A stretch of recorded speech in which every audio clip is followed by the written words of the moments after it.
Bem, eu aproveitar que ele está colocando ali, eu queria agradecer aqui a amizade do Diogo, do Anacleto, do Gustavo e do Luciano, né, que me convidaram para participar dessa jornada. Deixa eu ver se está funcionando. Tá. Então, é só mostrar essa foto aqui, que eu vou vender para o Anacleto, para o Diogo e para o Gustavo depois, se eles quiserem pagar, que é a primeira jornada do ano passado, uma foto tirada no jardim aqui do hospital. E é uma cirurgia que foi feita agora há cerca de 15 dias, na semana passada. É um paciente de 64 anos, com performance status 0.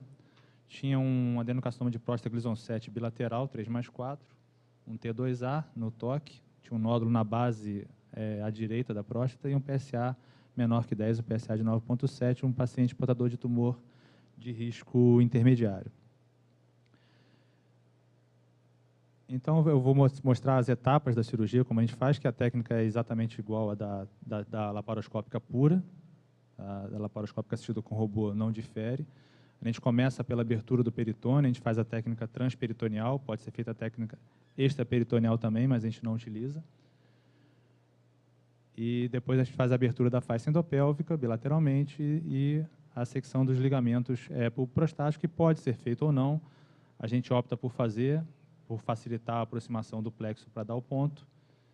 E alguns falam que pode alterar a taxa de continência, mas para evitar isso a gente faz um ponto de suspensão anterior para retorno mais precoce da continência, como a gente vai mostrar aqui. Eu botei o vídeo um pouco acelerado por conta para não passar do horário da apresentação.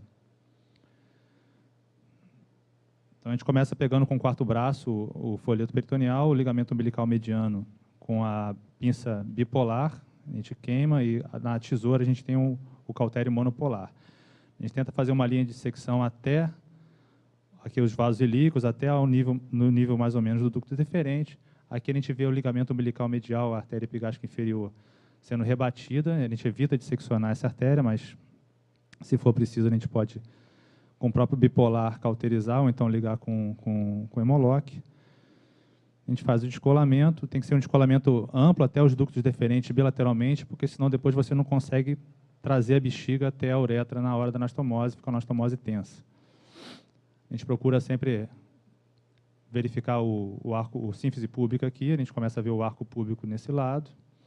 Aqui o ducto deferente, então a gente procura abrir até o nível do ducto deferente para ficar uma exposição ampla e a bexiga ficar solta para depois ela poder chegar bem na uretra na hora da anastomose.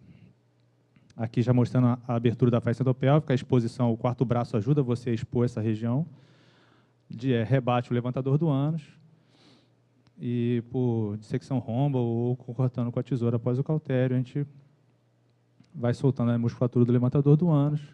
Aqui o ligamento púbico prostático, a gente vai mostrar a secção dele mais a seguir. E aqui, esse ponto aqui, aqui nesse caso está um pouquinho grudado nesse ponto, a gente começa a ver uma angulação da próstata no ápice em direção à uretra, que a gente chama de note. E é nesse ponto, nessa indentação, que a gente passa o ponto para ligar o plexo prostático.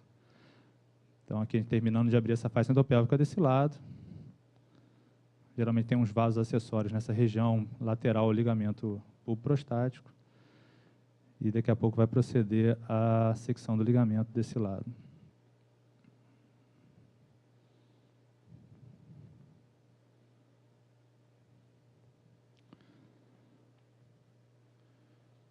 A próxima etapa, dividido, seria a ligadura do plexo venoso de Santorini, que algumas técnicas a pessoa deixa para ligar isso no final da cirurgia, sangra um pouco mais, mas eles advogam que com isso você tem uma apreensão menor dos nervos erigentes bilaterais, e com isso você teria uma taxa de preservação de potência um pouco maior.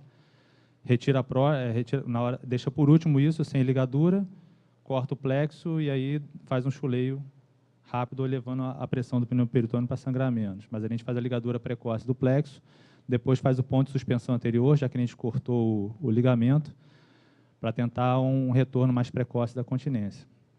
Então a gente usa um fio de caprofil 2 zeros. O ideal seria o 0, que é mais resistente, mas o hospital não tem só o 2 zeros. A gente adota a técnica do nó deslizante, preconizado pelo Patel. A gente desliza o nó, às vezes ele afrouxa um pouco, a gente desliza ele amarra, um ponto, uma passada simples no note, naquela indentação que eu falei. Não sei se está vendo bem, ou você tem que abaixar a luz aqui. Não, né? Depois a gente passa o ponto de suspensão anterior. Com o mesmo fio, a gente corta um fio de 40 centímetros para poder dar esses 2 pontos. Passa no pubis, faz uma figura em 8 com o mesmo fio. É a mesma técnica adotada pelo Patel que a gente tenta replicar, já que a gente aprendeu com o Rafael Coelho, que era o auxiliar do Patel, né? A gente tenta replicar, fazer um pouco parecido com o que ele consegue fazer.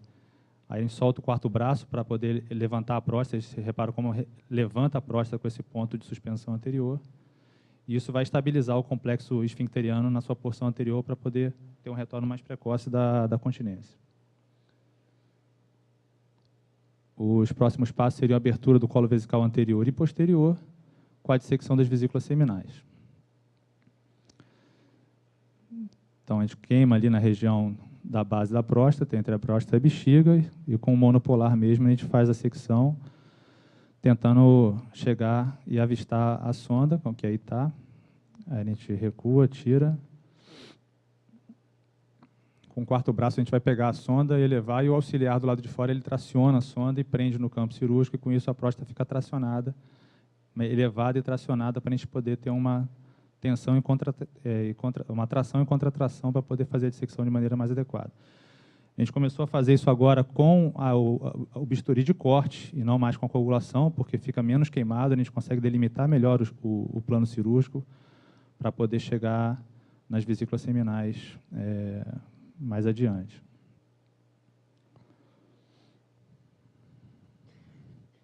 Aqui não está mostrando, mas o quarto braço está puxando bem a bexiga para trás também, para ter uma tração melhor. E assim que a gente consegue fazer esse tipo de dente aqui, a gente solta a pinça e com o quarto braço a gente eleva. A gente começa a ver aqui as fibras longitudinais do colo. Então a gente sabe que cortando aqui, logo logo a gente vai chegar nas vesículas seminais. Sinal que falta pouco para chegar nelas, como a gente chegou aqui agora. Aí é sempre bom você fazer uma dissecção ampla desse ponto aqui, ao invés de tentar logo dissecar as vesículas, porque senão você fica trabalhando num orifício mais estreito. Então a gente faz uma abertura ampla, aí começa a ligar, separar mais a bexiga da próstata aqui, com o hemolóquio de um lado e de outro. Aí ampliou o orifício, aí sim você vai começar a fazer a dissecção propriamente dita das vesículas seminais e dos ductos deferentes.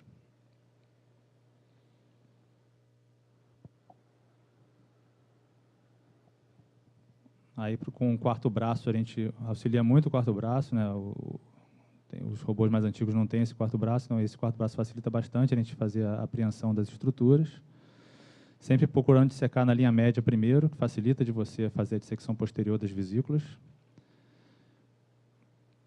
Então, aqui a gente já começa a ver a vesícula desse lado, com o ducto deferente. Separa o ducto deferente da vesícula, como faz em qualquer técnica para prostatectomia radical.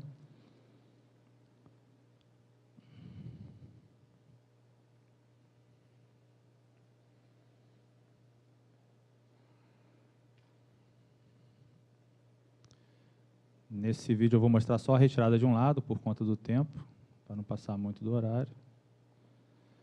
E procede da mesma maneira no outro lado, no contralateral.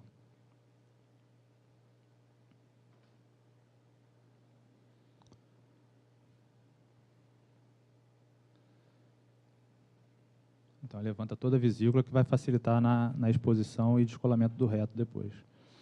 Os próximos passos seriam a abertura da face da novelier, da face reto-vesical, e o rebaixamento do reto. Então, aqui já estão as 2 vesículas liberadas. O auxiliar, com a pinça de preensão, levanta uma vesícula, e a gente, com o quarto braço, levanta a vesícula do lado esquerdo, puxa a face de novelier com a bipolar, e aí você começa a fazer a incisão da face de novelier e começa a aparecer um amarelinho, que é a gordura pré-retal, e começa a rebaixar essa gordura para baixo e começa a adquirir o plano posterior da próstata. Aqui, descola o máximo que puder, porque vai facilitar até a realização da preservação do nervo, que é a próxima etapa.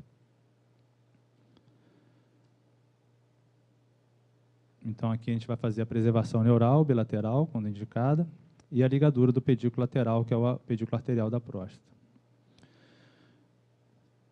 Então, mais uma vez, a gente faz uma preensão e puxa cranialmente a próstata e começa a fazer com uma dissecção, corta um pouquinho a face e depois tenta adquirir o plano, olhando sempre para a próstata, vendo o que tecido está ficando na próstata para saber se está atingindo o plano certo, e começa a rebaixar e descolar o feixe neurovascular.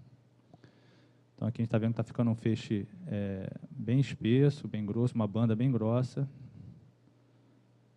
A gente faz uma dissecção, nesse caso é uma dissecção retrógrada, que preserva mais a potência do que a dissecção que se inicia por aqui, que é anterógrada. Então, delimitamos daquele lado ali, então já pode saber que a gente pode ligar o pedículo sem seccionar o feixe neurovascular, que já foi rebatido.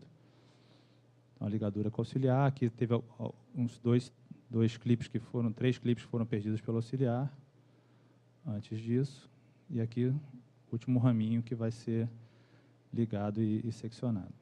Mesma coisa do outro lado, aí fica faltando só o ápice prostático e a secção do plexo e da uretra, né?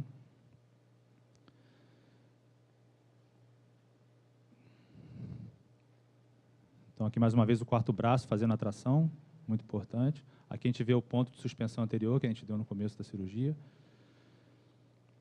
E começa a secção do plexo venoso de Santorini.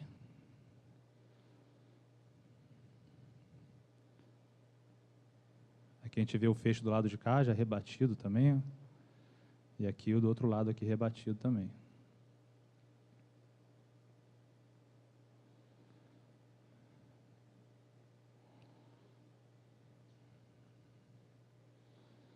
Então, sempre tomando cuidado de onde está o feixe, para a gente poder não lesá-lo durante essa dissecção apical. Nesse ponto aqui eu comecei a achar que pudesse estar ficando algum tipo de glândula prostática aqui. Mais à frente a gente vai ter um pouquinho mais de medo disso ter acontecido, porque parece mesmo um tecido, parece que fica um tecido glandular ainda, a gente está cortando bem na tangência desse tecido glandular. Mas aí, depois da retirada da próstata, eu tirei um slice grande dessa margem aqui e não tinha glândula prostática não, e também estava livre de neoplasia. Então, aqui parece que tem uma glândula prostática, mas aqui realmente não tinha ficado glândula prostática nenhuma, com margem negativa na congelação. Então, é sempre tomando cuidado, o feixe todo aqui separado, de um lado e de outro. E aqui faltando cortar a porção posterior da uretra.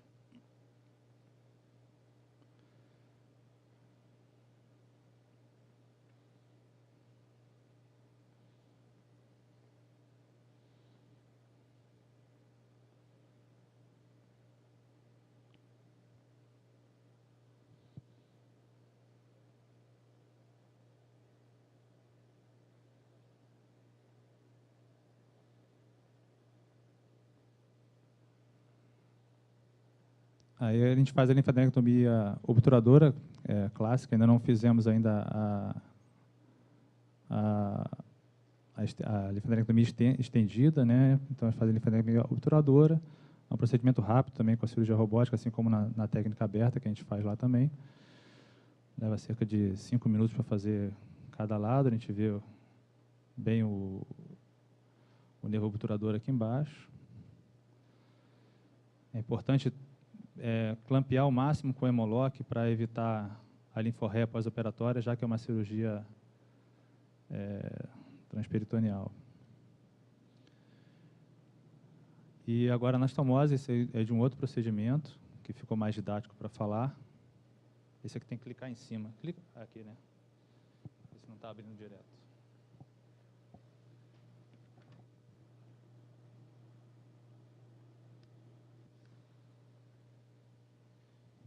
A gente faz o ponto de Rocco, né, o Rocco Stitch, a gente começa aqui, tá a face de Denovellier, e faz esse é um fio de quill, é um fio farpado, é um fio que facilita porque ele não afrouxa a sutura, e a gente faz a sutura da face de Denovellier com o esfíncter urinário posterior, aí com o mesmo fio a gente faz a redução do colo, quando o colo ficou um pouco grande, a gente tenta deixar o colo mais ou menos no calibre da uretra para facilitar a anastomose, então com o mesmo fio a gente faz a redução do colo, E aí, com a outra agulha, a gente faz o segundo plano do roco, que já é a junção da bexiga com o esfíncter posterior. Isso estabiliza a anastomose e, segundo os trabalhos de Roco, tem um retorno mais precoce da continência. Ao final de 12 meses, a taxa de continência é a mesma, fazendo ou não a suspensão anterior e o ponto de Roco, que é a suspensão posterior. O que acontece é que tem mais pacientes secos aos 6 meses quando você faz esse procedimento. A gente faz de rotina. E aí começa a anastomose com outro fio de quil que tem 2 agulhas. Começa a anastomose fazendo a técnica de Van Velthoven modificada, um chuleio contínuo. Termina mais ou menos aí ao ponto de 10 horas com uma agulha, e aí começa com a outra agulha a fazer a parte posterior até encontrar ali na parte anterior.